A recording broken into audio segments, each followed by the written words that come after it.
मैं दिल्ली के वकीलों की लीगल फ्रेटर्निटी की सपोर्ट से चुनाव लड़ा। क्या ये गैर कानूनी नहीं है कि अगर आपको पुलिस कॉल करती है या कोई डिपार्टमेंट कॉल करता है तो आपको कोऑपरेट करना चाहिए?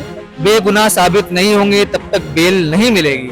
आपकी इंफॉर्मेशन के लिए बेल एक प्रोसीजर है। एमएलए एमपी के लिए अलग से कोर्ट्स हैं, जैसे राउज एवेन्यू में कोर्ट है जहाँ ईडी के केसेस चल रहे हैं। कानून की नजर में कोई बड़ा नहीं। फॉरेन कंट्री में 55 साल की उम्र में या 58 साल की उम्र में या 60 साल की उम्र में रिटायरमेंट होती है, तो पेंशन मेरे लिए पहला मुद्दा बना जिसको मैं लेकर के आ रहा हूँ। नमस्कार, मेरा नाम शिवम चौबे और आप देख रहे हैं सौगंध टीवी। मौजूद हैं हम दिल्ली के चांदनी चौक इलाके में। बात करेंगे अरविंद केजरीवाल की हुई गिरफ्तारी के बारे में, किस तरीके से 14 दिन की रिमांड ली गई और केजरीवाल इस समय है तिहाड़ जेल में। हमारे साथ बात करने के लिए एडवोकेट मौजूद हैं, इनसे जानेंगे क्या केजरीवाल की गिरफ्तारी जिस तरीके से बताया जा रहा है कि गैर कानूनी है, जो उनके समन दिए गए थे उनको चैलेंज भी किया गया कोर्ट में, पर कोर्ट से कोई राहत नहीं मिली। क्या लगता है सर? सबसे पहले तो अपना नाम बताइए आप। मेरा नाम विवेक वर्मा है और मैं चुनाव लड़ रहा हूँ चांदनी चौक की ही सीट से। अच्छा, आप चुनाव भी लड़ रहे हैं? यस, मैं दिल्ली के वकीलों की लीगल फ्रेटर्निटी की सपोर्ट से चुनाव लड़ रहा हूँ और इंडिपेंडेंट कैंडिडेट लड़ रहा हूँ। क्या लग रहा है सर, जिस तरीके से दिल्ली के आप वकील हैं, पहले तो आप कंफर्म कर। मैं बिल्कुल वकील हूँ और प्रैक्टिस करता हूँ हाई कोर्ट, सुप्रीम कोर्ट और दिल्ली की दूसरी कोर्ट्स में। दिल्ली से बाहर भी जाता हूँ, जयपुर, मुंबई भी जाता हूँ। तो मैं ये जानना चाहता हूँ आपसे कि किस तरीके से अरविंद केजरीवाल की गिरफ्तारी हुई। ईडी ने पहले तो 9 समन दिए, ना प्रस्तुत होने के कारण 10वें समन में गए पूछताछ करने के लिए। वहां कोऑपरेट न करने के कारण, जैसा बताया ईडी ने, उन्हें गिरफ्तार किया गया पूछताछ के लिए। पूछताछ चली कुछ दिन, उनमें उसमें भी ईडी ने कहा कि अरविंद केजरीवाल जो है वो कोऑपरेट नहीं कर रहे पूछताछ में। उसके बाद 14 दिन की हिरासत लेकर उन्हें तिहाड़ जेल में इस समय रखा गया है ताकि आगे की पूछताछ की जा सके। क्या ये कानूनी है, गैर कानूनी? जिस तरीके से बताया केजरीवाल ने कि जो उनके समन्स भेजे जा रहे थे वो गैर कानूनी थे, क्या ये सच है? देखिए, कोई भी व्यक्ति अगर गिरफ्तार होता है तो उसके पीछे इन्वेस्टिगेशन एजेंसी ने अपना कार्य किया होता है, ऐसे गिरफ्तार नहीं होता। मैं भी एक कानून का व्यक्ति हूँ तो इस बारे में जानता हूँ। मुझे बताइए, अगर एक पब्लिक में एक गरीब आदमी है, मिडिल स्टेटस का आदमी है, या एक बिजनेसमैन है, या एक डकैत है, या एक क्रिमिनल है, अगर उसको पुलिस कॉल करती है तो संविधान ने धाराएं बनाई हुई हैं, सीआरपीसी के तहत कार्रवाई की जाती है। तो उसमें भेदभाव क्यों कि एक चीफ मिनिस्टर है या एक मिनिस्टर है, एक एमएलए है या एक सांसद है? कानून तो सबकी नजर में बराबर है। जुडिशियल सिस्टम सबसे बड़ा है। कोई भी व्यक्ति गलती करेगा तो उसको भुगतना तो पड़ेगा। कुछ आग होगी तभी तो ये सब कार्य हुआ। मुझे बताइए कि क्या ये गैर कानूनी नहीं है कि अगर आपको पुलिस कॉल करती है या कोई डिपार्टमेंट कॉल करता है तो आपको कोऑपरेट करना चाहिए? अगर आप खुद अपने एम्प्लॉय के रूप में काम करते हैं चैनल पे, अगर आपके बॉस आपको बुलाएं, आप उनसे कोऑपरेट नहीं करेंगे? क्या वहां पहुंचेंगे नहीं? आपको जाना चाहिए। यहाँ एक बार हुआ, 2 बार हुआ, 3 बार हुआ, 4 बार हुआ, कितनी बार हुआ नॉन कोऑपरेशन? किसी ना किसी बहाने से किसी ट्रिप पे चले गए, किसी मीटिंग की घोषणा कर दी या उसी दरमियान बोल दिया कि मैं इस जगह जा रहा हूँ। ये गलत बात है। एक दूसरे व्यक्ति की बात, जो उस समय किसी और स्टेट का व्यक्ति था और उसने भी वही कांड किया हुआ था, वो भी नॉन कोऑपरेट कर रहा था, उसी के पद चिन्हों पे चलते हुए उन्होंने भी गलत राह पकड़ी। तो लास्ट में क्या होगा? जब इतनी कॉज हो गई तो स्टेप तो लेना पड़ेगा ना, परमिशन लेनी पड़ेगी ना, गिरफ्तारी तो होगी ना। अगर अरेस्ट हुआ है तो ये भी है कि 24 घंटे के अंदर प्रोड्यूस भी किया जाए और उसके बाद उसको रिमांड पे भी लिया जाए। तो क्या कानूनी रूप से गलती हो रही है कि इन्वेस्टिगेशन ऑफिसर के द्वारा, चाहे वो एनफोर्समेंट डिपार्टमेंट का व्यक्ति हो, चाहे सीबीआई का व्यक्ति हो या पुलिस का व्यक्ति हो, वो तो प्रॉपर चैनल पे काम करेगा ना। अगर नहीं करेगा, उसकी नौकरी पे बनाएगी, उसकी ट्रांसफर हो जाएगी और या उसको सस्पेंड कर दिया जाएगा या टर्मिनेट कर दिया जाएगा।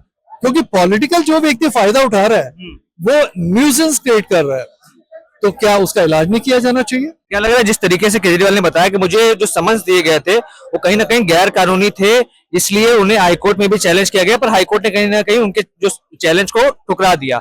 जमानत की बात आई, जमानत भी केजरीवाल की हाईकोर्ट ने ठुकरा दी। क्या लग रहा है, दिल्ली के चुनाव के पहले, देश के चुनाव के पहले, क्या केजरीवाल जेल से बाहर आ पाएंगे? और आ पाएंगे तो क्या कानूनी पैतरे उन्हें अपनाने पड़ेंगे इसको बाहर निकलने के लिए? क्योंकि काफी संगीन मामले में इस समय वो गिरफ्तार है। कहा जा रहा है जब तक बेगुनाह साबित नहीं होंगे तब तक बेल नहीं मिलेगी। आपकी इंफॉर्मेशन के लिए बेल एक प्रोसीजर है और उस प्रोसीजर के अंदर सभी काम स्टेप बाय स्टेप लिए जाते हैं। अगर आप अपराधी नहीं थे तो आपको कोऑपरेट करके मीटिंग अटेंड उनके ऑफिस में करनी चाहिए थी, या खुद अपने ऑफिस में बुला लेते ना। आप रिस्पेक्टेबल आदमी थे, वो कोई चोर उचक्के डकैत तो नहीं थे। जुडिशियल सिस्टम से जुड़े हुए लोग हैं, रिस्पॉन्सिबिलिटी दी गई है, आप उनको कॉल कर लेते हैं। अच्छा, ऐसा वकील, मैं आपसे एक छोटी सी बात जानना चाहता हूँ, क्या आपको लगता है कि जो ईडी सीबीआई है, क्या किसी सरकार के कहने पर काम कर सकती है? अगर कर सकती है तो कुछ मामले भी ऐसे कुछ अगर आपके पास संज्ञान में हो कि आप बताएं कि ईडी ने सरकार के दबाव में आकर या सीबीआई ने सरकार के दबाव में आकर ऐसा कुछ किया हो कभी पहले? देखिए, जिंदगी में एक्सेप्शन हर जगह है। आपकी फैमिली में भी एक्सेप्शन होंगे, किसी और की व्यक्ति में एक्सेप्शन होंगे, गवर्नमेंट में भी एक्सेप्शन हो सकते हैं, लेकिन एग्जेम्पशन का मतलब ये नहीं है कि बुनियाद ही गलत हो जाए। आप सीबीआई की बात करते हैं, central bureau of investigation, enforcement department की बात करते हैं, बुरा मत मानिएगा, दिल्ली पुलिस भी यूनियन टेरिटरी के अंदर, सेंट्रल गवर्नमेंट के अंदर आती है, तो उसका नाम क्यों नहीं लिया जा रहा? देखिए, सीबीआई तब आती है जब कोई इंक्वायरी हटके होती है, ईडी तब आता है जो पैसे से, मुद्दे से रिलेटेड कोई टॉपिक होता है। अगर मनी लॉन्ड्रिंग की कोई प्रॉब्लम हुई है तो उसके लिए पहले सबूत जुटाए जाते हैं, सबूत अवेलेबल हो फिर इन्वेस्टिगेशन की जाएगी। तो उसी हिसाब से जब मुद्दे सामने आए, जब प्रॉब्लम सामने आई, तो तभी उनके साथ संबंध किया गया ना कि मुझे मिलो। देखिए, सेक्शंस बने हुए हैं, उस सेक्शन के हिसाब से पुलिस नोटिफिकेशन जारी करती है, कॉल करती है, तो इनका भी तो डिपार्टमेंट कॉल कर रहा है, आपको जाना चाहिए। और आपको मैं साफ बताऊं, सेंट्रल ब्यूरो इन्वेस्टिगेशन हो या ईडी हो, पुलिस हो, अगर ये गैर जिम्मेदाराना हरकत काम करेंगे तो इनके ऊपर जुडिशियल सिस्टम भी बैठा हुआ है, जिनकी कोर्ट अलग बनाई गई है। एमएलए एमपी के लिए अलग से कोर्ट्स हैं, जैसे राउज एवेन्यू में कोर्ट है जहां ईडी के केसेस चल रहे हैं, सीबीआई के केसेस चल रहे हैं, ऐसे दिल्ली पुलिस के केसेस अलग अदालतों में चल रहे हैं, उनके लिए स्पेसिफिक नहीं है। तो स्पेसिफिक अदालत अगर कर रही है तो वहां पे एक जुडिशियल सिस्टम है, तो कानून के ऊपर उनकी पैरवी चल रही है। वो ध्यान रख रहे हैं कि ये डिपार्टमेंट हमारा गलत काम तो नहीं कर रहा। उनके ऊपर भी एजेंसीज हैं, उनके भी डायरेक्टर हैं, उनको भी जवाब देना पड़ेगा। तो जुडिशियल सिस्टम के अंदर आपकी कोर्ट, उनको भी जजेस कॉल कर सकते हैं कि ये सब क्या हो रहा है। आपने बोला कि केजरीवाल के साथ अन्याय हुआ, उनको लेकिन डिपार्टमेंट ने छोड़ दिया, वो हाई कोर्ट गए, वहां पे भी बेल नहीं मिली। क्यों नहीं मिली?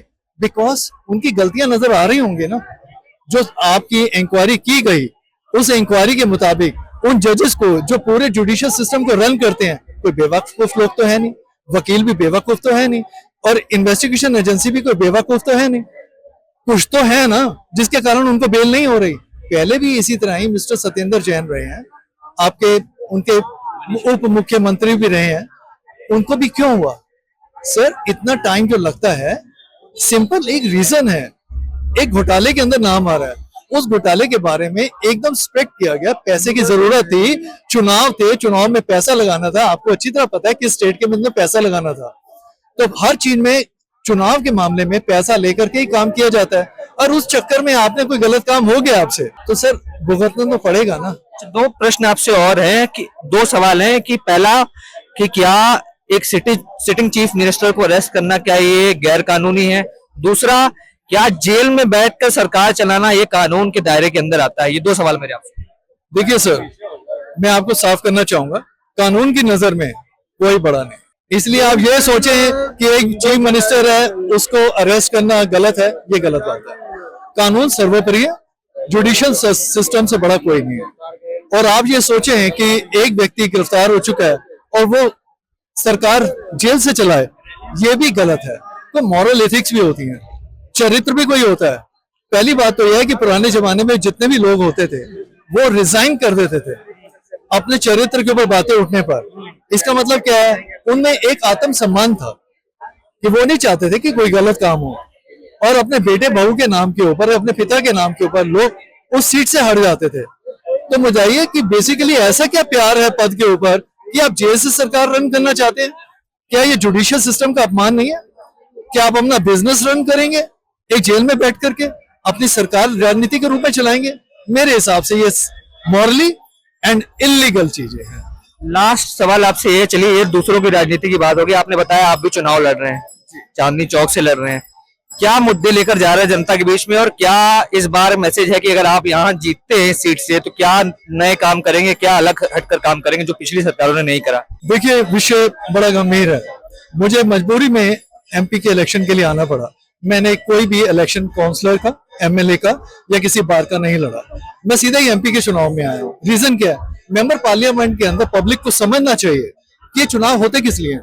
इसमें कानून बनाना, कानून में अमेंडमेंट करना, बदलाव करना, और फाइनेंस बिल के अंदर जो रेवेन्यू कलेक्शन होती है डिफरेंट डिपार्टमेंट की तरफ से, उसको प्रॉपर स्टेट वाइज जरूरत के मुताबिक कैलेमिटी वाइज या जिसको जितनी जरूरत है पैसा बांटा जाता है। उसके अंदर ये एमपी का पद कार्य करता है, जिसमें लोकसभा की 543 सीट है, जिसमें से चांदनी चौक की सीट से मैं खड़ा हुआ हूँ।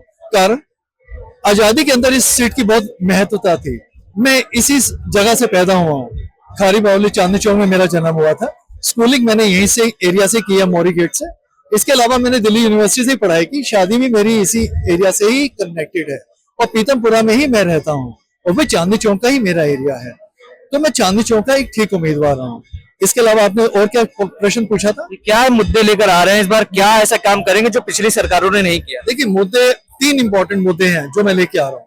76 साल में मुझे ऐसा महसूस हुआ कि जो सरकारों को करना चाहिए था, मैं केवल एक सरकार का नाम नहीं लूंगा, जिस रूलिंग पार्टी ने कार्य किया, चाहे मिलके किया, चाहे अलग अलग पार्टी के रूप में काम किया, चाहे वो कांग्रेस हो चाहे बीजेपी हो, लेकिन ठीक ढंग से कार्य नहीं किया। देखिए, कार्य का मतलब ये होता है, बुरा मत मानिए, इकोनॉमिक ग्रोथ हो रही है। हम लोग कहते हैं हमारे रिजर्व इतने हो गए, आज 585 बिलियन डॉलर हो गया, पीछे 640 बिलियन डॉलर था। सर, मुद्दे हैं, पेंशन कहाँ है? फॉरेन कंट्री में 55 साल की उम्र में या 58 साल की उम्र में या 60 साल की उम्र में रिटायरमेंट होती है। तो कंट्रीज जो अच्छी हो, जिनके पास रिजर्व हो, जो पब्लिकली कुछ करना चाहती हैं, वो व्यक्ति जो बीमार पड़ जाते हैं या ओल्ड एज के अंदर आ जाते हैं, उसका मतलब उनको कुछ पेंशन नहीं मिलनी चाहिए? वहां पेंशन दी जाती है, तो यहाँ क्यों नहीं पेंशन दी जाती? तो पेंशन मेरे लिए पहला मुद्दा बना, जिसको मैं लेकर के आ रहा हूँ कि मैं प्रयास करूंगा कि जो 76 साल में पब्लिकली आज की डेट में विधवा के नाम पे पेंशन दे दी जाती है, किसानों के नाम पे दे दी जाती है, यानी एक डाइवर्सिफिकेशन किया गया है, एक डिस्क्रिमिनेशन है। ये नहीं है कि 17 करोड़ लोग होंगे सन 2026 में जो 60 साल के ऊपर होंगे, क्योंकि बच्चे ही उतने होंगे, क्योंकि डेथ रेट 60 साल के ऊपर बहुत हाई होता है। आजकल तो यंग लड़के जा रहे हैं 30 से लेकर के 60 साल की उम्र में। मेजोरिटी में कोरोना के बाद हार्ट अटैक की डेथ हो रही है, वो उससे सिम्टम्स रिलेटेड नहीं है, कई कारण है, खाने पीने की भी प्रॉब्लम है और दूसरे मुद्दे भी हैं। तो मैं कोशिश करूंगा कि उन लोगों को पेंशन मिले और एक रिस्पेक्टेबल पेंशन मिले। महंगाई अगर सिर्फ किसानों के लिए बढ़ रही है या पब्लिक के लिए बढ़ रही है, तो उनके लिए भी बढ़ रही है। 60 साल की उम्र के लोगों को अटेंड नहीं किया जाता, अगर उनकी नौकरी चली जाती है या प्राइवेट जॉब में थे या बिजनेस उनका खत्म हो गया या बच्चों को दे दिया गया, तो बच्चे पैसे नहीं देते, बहुएं सही ढंग से अटेंड नहीं करती, तो खाएंगे क्या, पिएंगे क्या? अगर उनकी कोई इच्छा है घूमने की या दवाई खरीदने की, या उनका दिल करता है मैं अपने बच्चों को जाके मिल आऊं या मैं थोड़ा एंजॉय कर लूं, क्या उनका हक नहीं है?